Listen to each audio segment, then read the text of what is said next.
Paix et salut sur le prophète Mohammed ainsi que sur sa famille et ses compagnons. Nous allons aujourd'hui traiter du sujet du soufisme. Qu'est-ce que c'est que le soufisme, le tasawuf, avec des mots simples et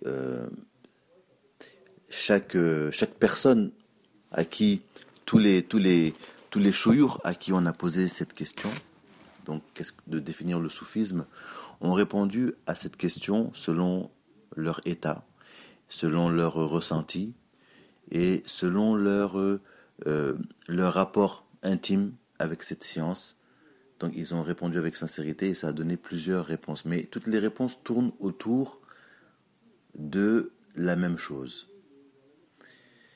Le soufisme ou la science du tasawuf, donc cette science de purification du cœur, c'est la science qui va permettre aux musulmans d'entrer dans un processus de purification, dans un processus d'illumination intérieure. Tous les musulmans aspirent à être de bons musulmans. Tous les musulmans aspirent à être de meilleurs musulmans de jour en jour. Eh bien, c'est ça le soufisme. Le soufisme, c'est ce qui va nous permettre d'être de meilleurs musulmans. Les soufis, c'est la manière dont on va appeler les musulmans qui ont atteint cette exemplarité, cette perfection. On va les appeler soufis. Il est fort probable que ceux qu'on appelle soufis ne se disent pas eux-mêmes soufis. Mais les awliya, donc les rapprochés de Dieu, ceux qui vraiment ont montré par leur science qu'ils avaient atteint une certaine profondeur, eh bien on va les appeler les soufis. Avec l'influence du wahhabisme, le mot soufi est devenu presque péjoratif. Le wahhabisme a fait croire ou a mis donc dans la tête des gens que le soufisme était comme une innovation ou que le soufisme était comme une branche de l'islam ou une secte. Mais ce n'est pas le cas. Le soufisme, c'est une terminologie parmi d'autres, mais c'est avec ce terme-là qu'on va désigner donc cette science prophétique avec laquelle le prophète, paix et salut sur lui, a purifié les cœurs. Cette science avec laquelle il a illuminé ceux qui l'ont suivi. Et cette science, elle n'est pas morte. C'est quelque chose qui est vivant, c'est une science vivante et qui va perdurer jusqu'à la fin des temps. Obligatoirement, elle va perdurer jusqu'à la fin des temps. Le prophète Mohammed sallallahu alayhi wa sallam étant le sceau des prophètes, sur eux la paix et le salut, donc il a clos le cycle de la prophétie, mais le cycle de la sainteté n'est pas fini. Il y a de la sainteté, toujours, et cela jusqu'à la fin des temps. Cette sainteté est mohammedienne, aujourd'hui. Il n'y a pas de sainteté en dehors de ce cercle-là. En dehors du cercle mohammedien, donc ce qu'on appelle la wilaya, avec la définition qu'on donne à la wilaya, elle reste dans le cercle mohammedien. Peut-être je ferai une audio pour expliquer cela plus en détail, Inch'Allah. Aujourd'hui, on va se concentrer sur le terme du soufisme. Alors, les soufis, quand on regarde donc les grands noms du soufisme, les grands noms du tasawuf, parmi les plus connus, on a Sina ibn Arabi, Radiallahu anhu, on a aussi le Cheikh Abdelkader Jilani, que Allah sanctifie son précieux secret, on a l'imam Al-Ghazali, qui en a longuement parlé, largement parlé, en détail et de manière très précise et scientifique. Et on a bien sûr donc Sidna Cheikh Ahmed Tijani radiallahu anhu, qui est mon cheikh, qui est donc le cheikh de la voie Tijania. Mais il y en a beaucoup, il y a beaucoup de soufis, parce que l'islam a les outils pour permettre aux gens de se réaliser. Et vous n'allez pas trouver plus orthodoxe que les soufis. Le soufi, c'est le musulman exemplaire. On ne va pas trouver un musulman plus orthodoxe que les soufis. Parce que les soufis, le vrai soufi, le soufi authentique, il va exceller donc dans la sunna. Il va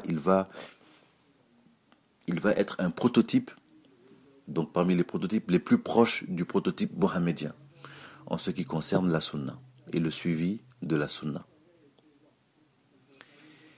Et ça, c'est un prodige parmi les prodiges.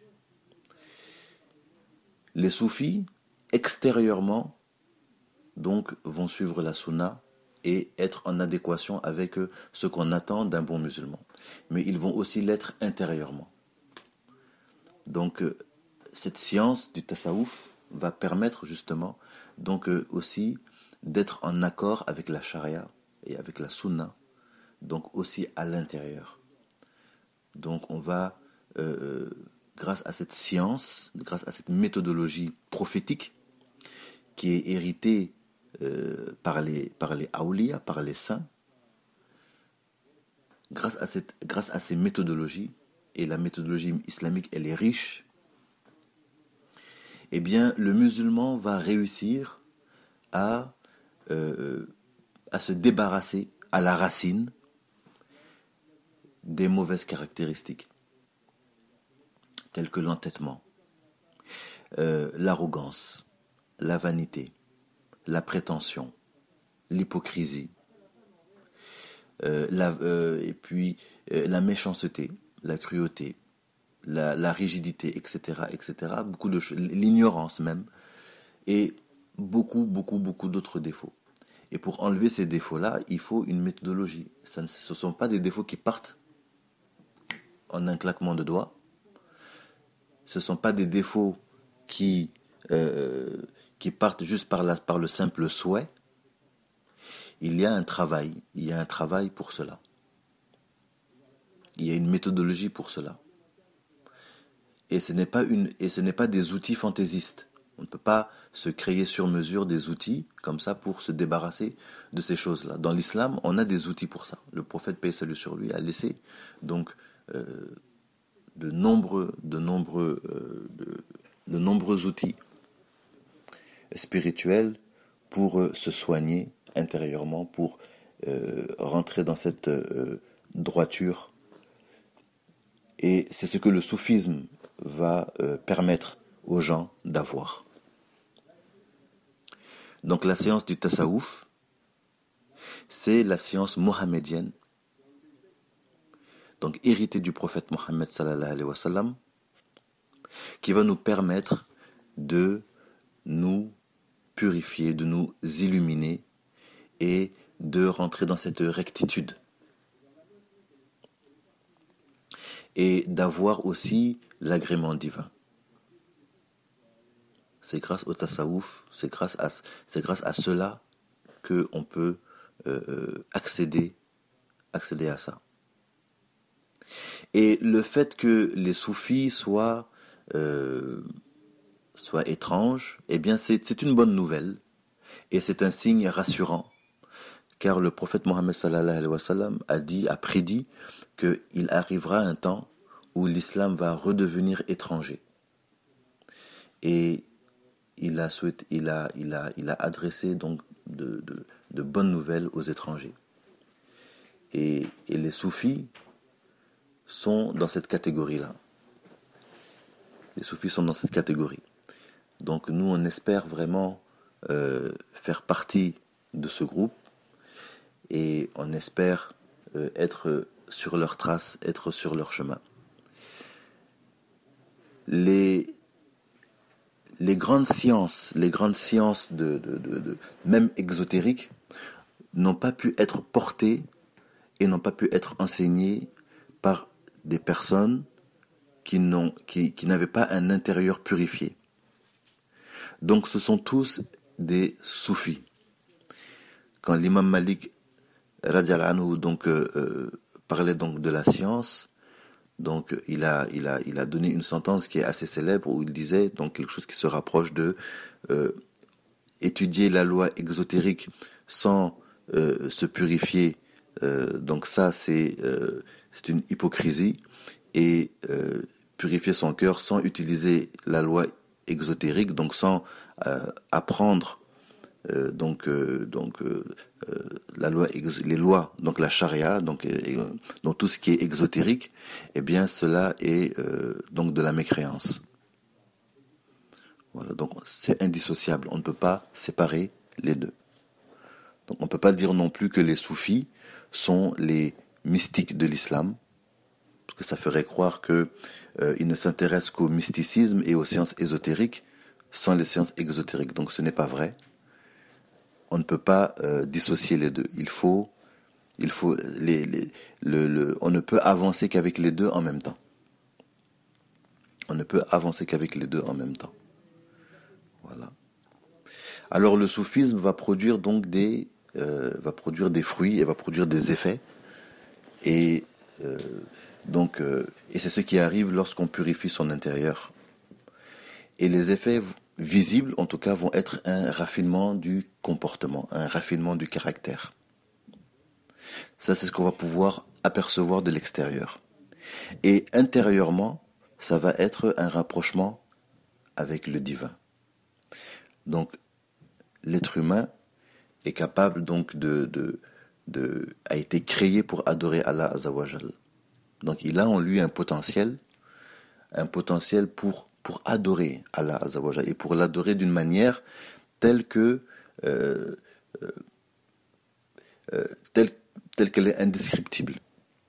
Donc, il va être capable donc de vivre des états, de ressentir donc des lumières.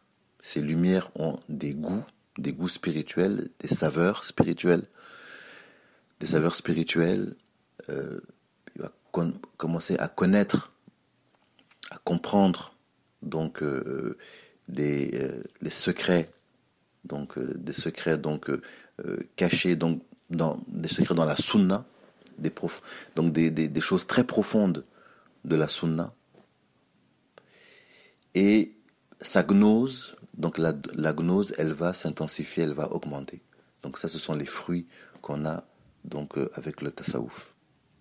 Et bien sûr, cela va venir avec un déracinement, donc celui qui va rentrer dans ce processus de purification va se débarrasser donc de plein de caractéristiques qui sont blâmables, comme l'amour du bas monde, l'amour des vanités, l'amour des choses vaines, le suivi des passions, l'arrogance, la méchanceté, la vanité, etc., etc., etc.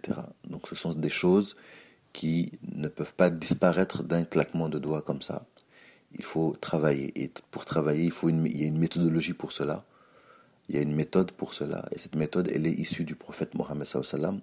Et les spécialistes de ces méthodologies, les spécialistes de ces méthodes, les héritiers de ces méthodes-là, eh bien, c'est ce qu'on appelle les soufis. Voilà, ce sont les soufis.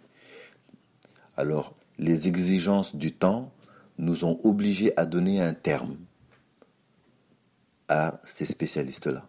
Mais c'est une réalité islamique, c'est une réalité de l'islam. Le prophète, sur lui la paix et le salut, est un soufi. C'est lui le maître des soufis. Et tous les sahaba étaient des soufis aussi. Voilà, parce qu'ils ont atteint, ils ont excellé ils ont atteint des degrés de par leur accompagnement du prophète Mohammed sallallahu alayhi wa sallam, des degrés qui sont inatteignables par nous. Voilà. Et Et l'islam que nous avons aujourd'hui entre les mains, l'islam, ben, ils ont participé à cela.